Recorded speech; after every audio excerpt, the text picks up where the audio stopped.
Welcome back to my forever world. We've got a problem. See, all of my gear is in danger of breaking. So today we are going to fix that by getting some villagers. So let's jump right into it by heading out to a village.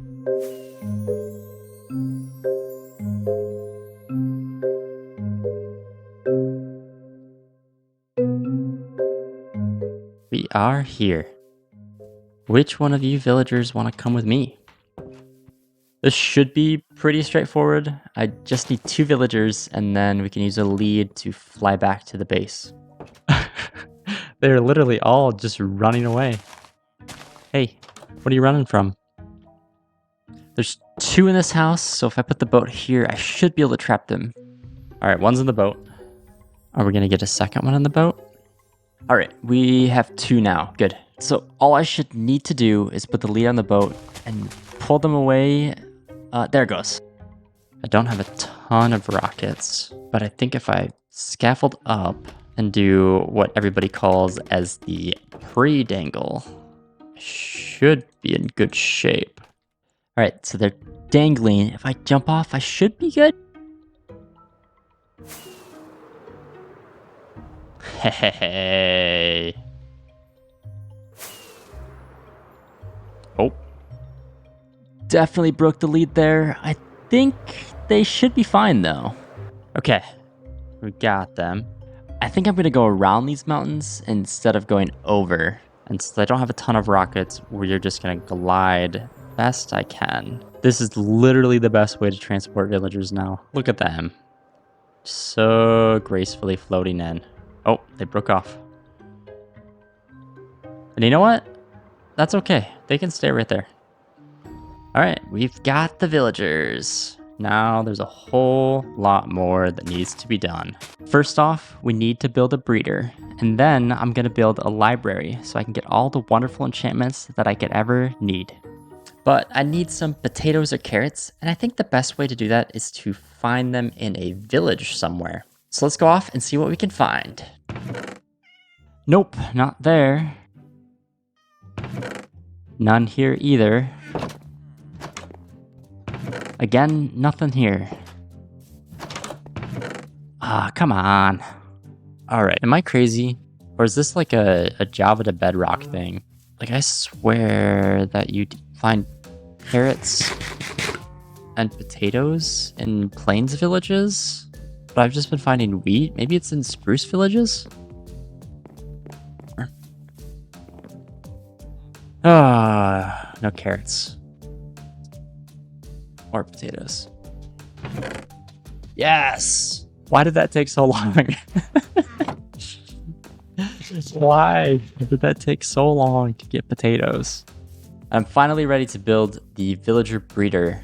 Hopefully I can remember how to do this because I watched the tutorial like 3 months ago. So we'll see how this goes. I'll put the tutorial in the description anyway, even though I'm only kind of referencing it. But let me build this really quick and then I'll get back to explain how it works. And we have it. The villager breeder is finished. And I definitely didn't have to go and get a whole bunch more potatoes because I used them all and they happen to have wheat in their inventory somehow. And definitely didn't have to, you know, take care of business a little bit. But that's all right. You didn't see any of that.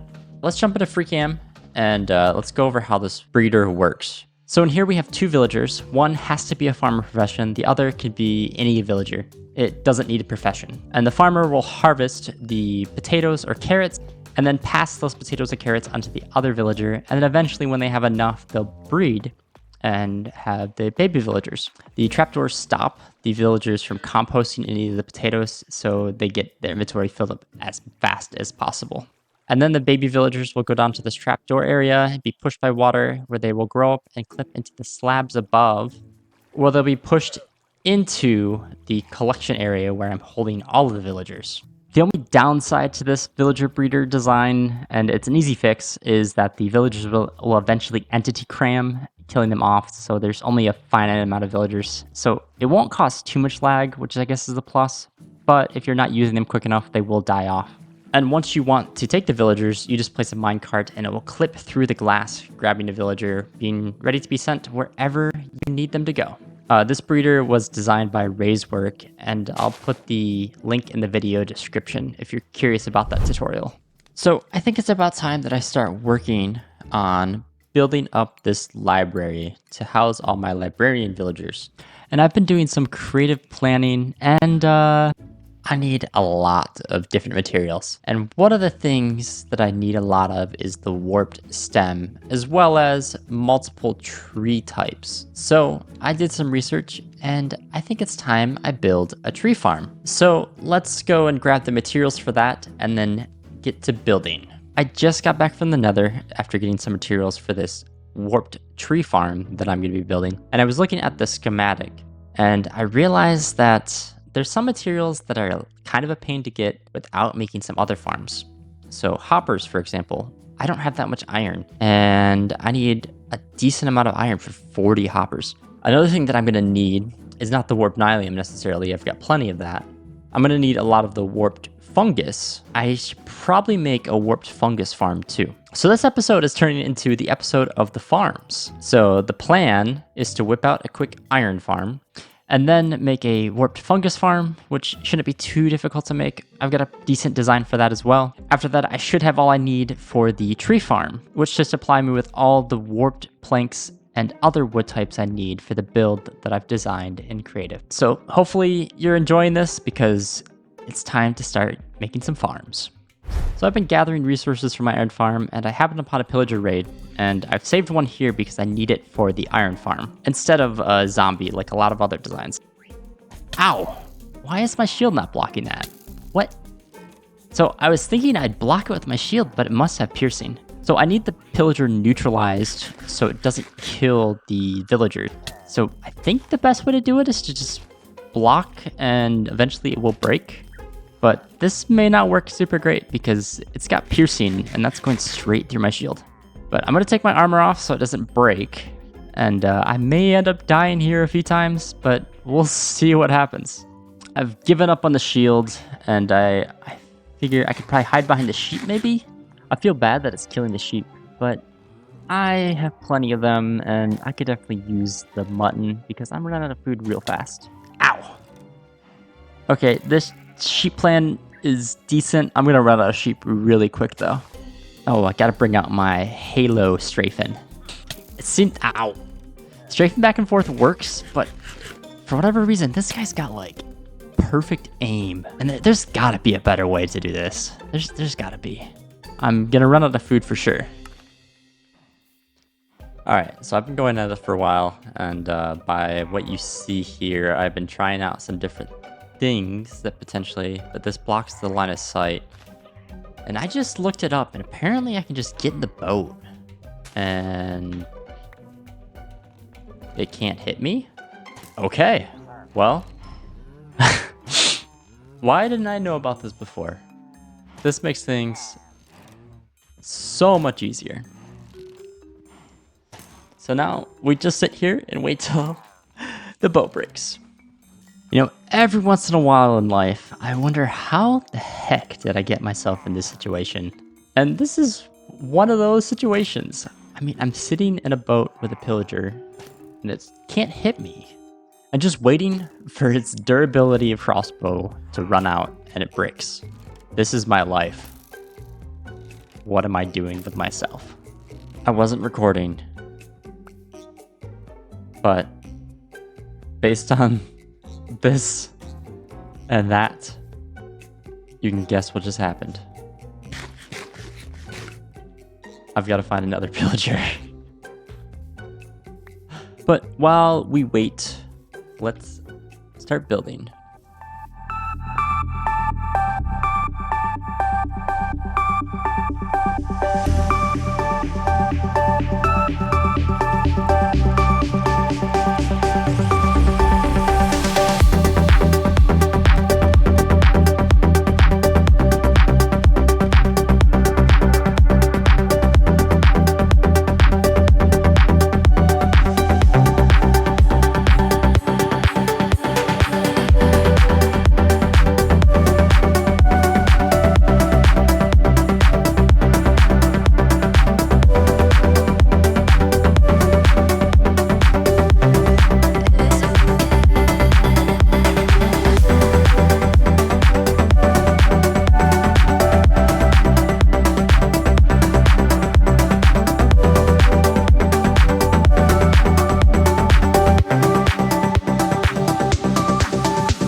basis of the iron farm is built. However, I need some more rails so I can get the villagers and eventually the other pillager up there. So I need to run off and get a little bit more iron, ironically, before I can get this working. So let me go do that, and then we can start moving the villagers up. And that's the last of the rails, so now we're set up where all I need to do is grab a villager, yoink, you're coming with me, and then push you up, and then they shouldn't have enough momentum to make it to the top. And that's where the minecart with furnace comes in. So if I stop them in their tracks and then push them forward a little bit, then I just need some fuel. So I should just have to put fuel in and they should be on their way up. Hopefully they end up in the correct spot. Oh no, no, no, no. So the rails need a little bit of adjustment. And then I think if I use some glass here to make sure that the villager doesn't go backwards, but it's a transparent block, so it shouldn't suffocate the villager. I should be good. So let's give that a try really quick. Is it gonna work this time? Hopefully. Are you gonna make it up there? Let's see, let's see, let's see. Looks like it. So just need to grab this minecart and then get a few more villagers in each of the villager cells. And are you gonna give it to me? What's going on? Oh, my inventory is full. Of course it is. Now just gotta get out of here without... Okay, we are good. 2 more to go here, and then I need 3 here, 3 here, and 3 there. And then, once we get another pillager patrol, I need to neutralize the pillager again, because I lost the other one, and they go in the middle. All the villagers are in place now. And so all I need now is another pillager patrol so I can get a neutralized pillager to put it in the center to activate this farm. But in the meantime, while I wait, I'm gonna work on the killing chamber for the iron golems below. And hopefully I can make sure all the villagers can reach their beds because they need to sleep at some point. So the iron golems will be killed below the spawn platform, pretty much straight down. So we put some walls to contain them in and also contain water to push them into lava, then we should be good. So I'm gonna go ahead and build that and then we'll check back in a minute. So the walls are built up now. We just need to contain some lava. So I figured I'd use plenty of signs here to make sure I have enough lava spaced out. So whenever the iron golems get pushed into the lava area, they'll start dying immediately. I always think it's really funny that you can use wooden signs to block lava flow and the wooden sides don't burn. It's definitely one of the weird quirks in Minecraft. All right, all the signs are placed. Now let's place down the lava. Like so, if I can get it, there we go. And just break some of these blocks and we should be good. Now it's just a waiting game for the next pillager patrol. So I've been sitting AFK for a while at my bone meal farm and finally we have a pillager. Let's see if I can lead him close over here and then we'll hop on the boat. And then, where'd you go? Did it just despawn? Hang on. What? I literally looked away for half a second and it despawned. Are you kidding me? Okay, we got some more, finally. And I just need 1. So I'm gonna try my best not to hit the captain, just so it doesn't take any damage. Last time the one was damaged, and that's why it probably died from the creeper. So if I can keep the captain alive just as a marker, then it should be a little bit easier. Let's go and kill off the rest of them and then lure the captain close.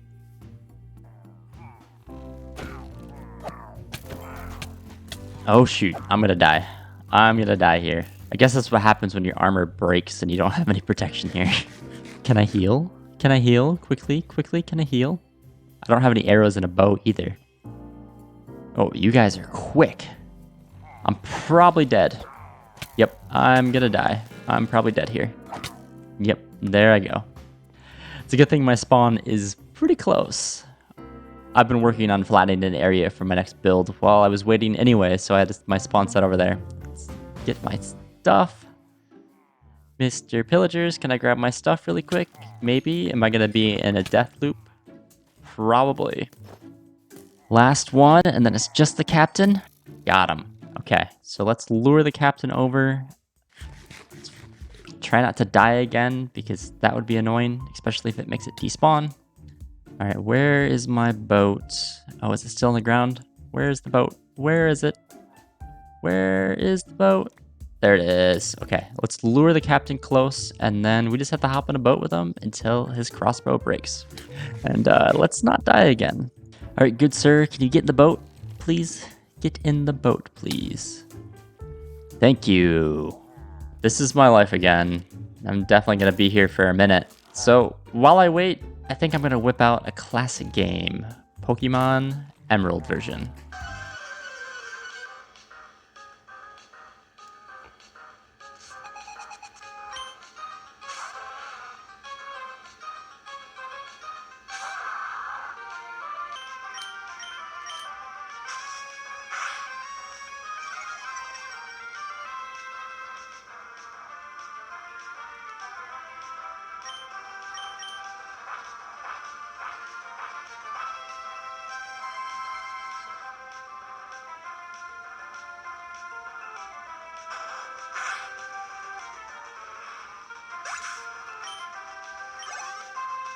What a crappy matchup, but it's a good thing my Marshtomp is the GOAT.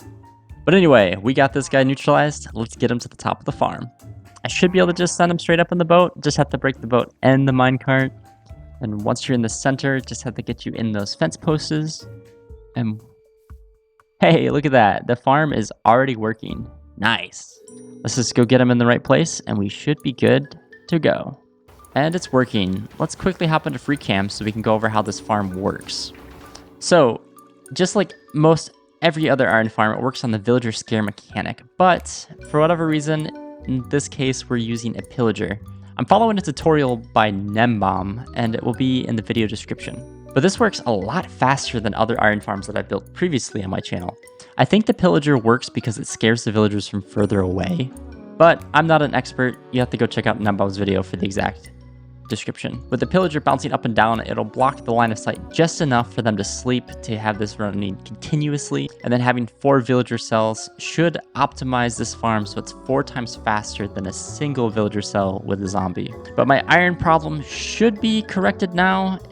So I think it's time that I start getting this stuff for the rest of my farms. So I've been gathering resources for a bit, and I noticed that I needed a lot of glass for one of the farms. And the other farm, I think, needs a little bit. Plus, I need a good amount of sand for the library I'm planning to build. So I decided it'd probably be a good idea to head to a desert. Now, I don't want to travel all the way to the desert by foot or by horse. So I decided let's make this a little bit easier and actually start setting up a nether network on the nether roof. So I'm about to head into the nether and try to get to the roof, which I've never done before. Wish me luck. I've been digging around a little bit, and I think I found the spots. So if I'm not mistaken, I climb up here and I ender pearl up. And I'm in. So now I just make a portal, and then I can get up here whenever I'd please. Just need my flint and steel. And we're home, and I guess we spawned on the mountain, which is completely fine. So let's grab my horse, and then I'm gonna head off to see if I can find a desert. But of course, heading on the nether roof. And heading this direction, I should be able to get to about negative 700 and negative 400-ish. I think 400, 500. And that should portal me straight into a mesa and a desert biome. All right, hopefully I got my coordinates right.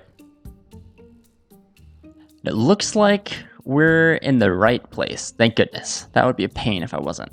So I want to get a shulker box full of sand, both for the farms and the library I'm planning to build.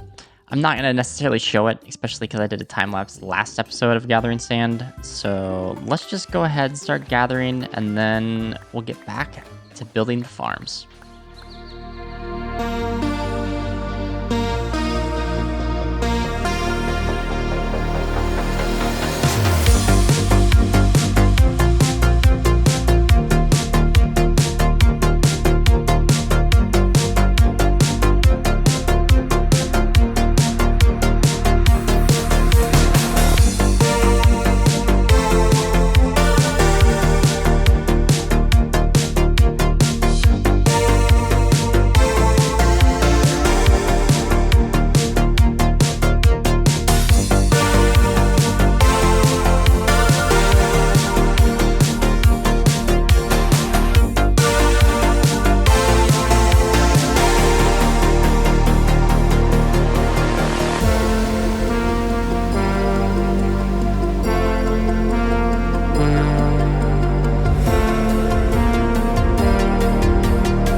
Let's go over both these farms. So this first one is the warped fungus farm. It works by bone milling some warp nylium and having pistons push them back and forth, and then hopper minecarts will go in and pick up the drops. And if we turn on this farm, you can see it works very quick, and it's got a really interesting design where the hopper minecarts will go and they'll break in a lava cauldron and then yeet all of the items into a water stream. I did learn though that the minecart yeeters would not work if I had the minecart experiments on, which I originally did in this world. So I had to use MBT Explorer to disable the experiments to get this to work. This farm was designed by N. Collier. Hopefully I'm saying your name right, but linked in the video description. I made the warp fungus farm so I can fuel this farm, which is a tree farm, which works to grow the warped fungus, both red and blue, as well as pretty much every tree type but pale oak and dark oak probably. I can make slight modifications to do mangrove and all of the other 1x1 trees. But the basis behind this farm is using a TNT duper, which will drop TNT blowing up the trees. I asked in a live stream recently what people thought about TNT duping, and it seems like most people are okay with it, so I went ahead and used this design. This farm was also designed by N. Kohler, link in the video description. So what I have to do is I'll go into the farm here and we can switch it between modes, and I would switch it on and then work my way towards the front after I have the bone meal supplier switched on. And then I would have the saplings or fungus in one hand, and then I would bone meal here and the TNT should drop, which I don't know why. What in the world is going on? Let's jump into Cheaty Cam really quick. That is strange. For some reason, the TNT duper blew up. Let me troubleshoot that and get right back, because this was working literally 30 minutes ago. I figured it out. So apparently, one of the mods that I installed in between the first test and the second test was causing issues with the TNT. So after uninstalling that mod, everything is working flawlessly now. So all I have to do is switch on the farm and hold right click, and I've got plenty of wood. So I just need to grind a little bit more to get the rest of the wood, and then a few other resources, and then I'm finally ready to start building this library. Only took forever and 3 farms to build what I wanted to build. But the great thing is, these farms will come in handy in future builds for sure. So they were definitely worth it. And all that grinding for resources is finished. We got quite a bit of materials here. Not a ton, but I mean a lot of bone blocks and other white blocks and some sands for some gradients. Lots of different wood. And don't worry, I'm using stripped birch and not the awful plain birch logs. And some deep slate and copper, and mushroom stems is definitely an annoying thing to get. And we won't look at the mess that I have to clean up. And with all the resources gathered, I think it's time to cue that time-lapse music.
We have it.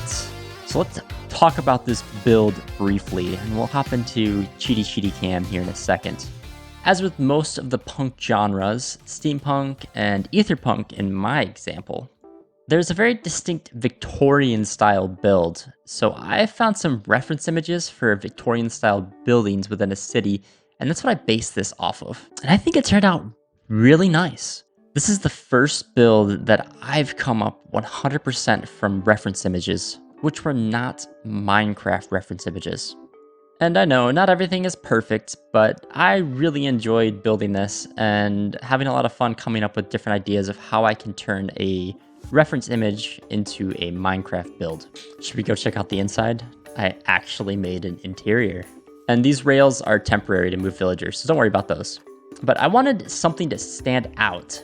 So I built an interesting little chandelier setup that's kind of like a gear. And that's the first thing you'll notice when you come in here. I feel like I need to add more magical and mystical stuff to this to make it more of an etherpunk, because right now it feels very much just like steampunk. But I mean, they're very related. And then I kept the interior pretty simple overall by putting some benches and tables like you would have in a normal library. And then books and chiseled bookshelves pretty much all over. And I wanted to keep the whole interior open with a loft and then also high ceilings to make the building feel quite large and spacious.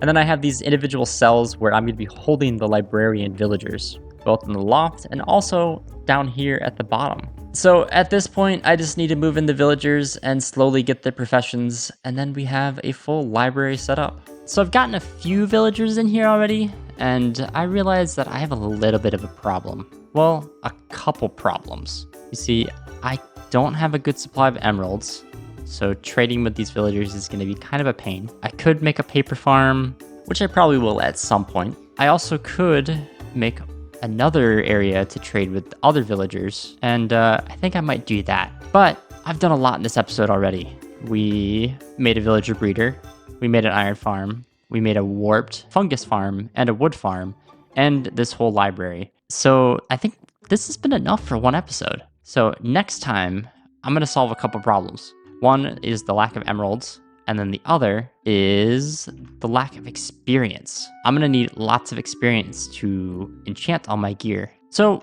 we'll solve those problems in the next episode. But anyway, I hope you enjoyed this one. I had a ton of fun, and it was a lot of fun designing and building something completely original to me. So if you enjoyed this video, please consider subscribing. I have a goal of hitting 1,000 by the end of July of this year, which is my 1-year anniversary of posting videos on YouTube. And in case you haven't seen it, I've issued a challenge on one of my shorts, where if anybody subscribes, I'm going to be planting 25 melons in the savanna biome, because I want to add more green to the savanna. It's kind of an eyesore right now. So I think I'm going to extend that challenge in this video as well. To everybody who's subscribed in this video, I'm going to be planting 25 melons in the savanna. And if I hit my goal of 1,000 subscribers by the end of July, I'm adding another 5,000 melons on top of that. So if you want to see that, hit that sub button. And as always, you guys are legends, and I'll catch you in the next one.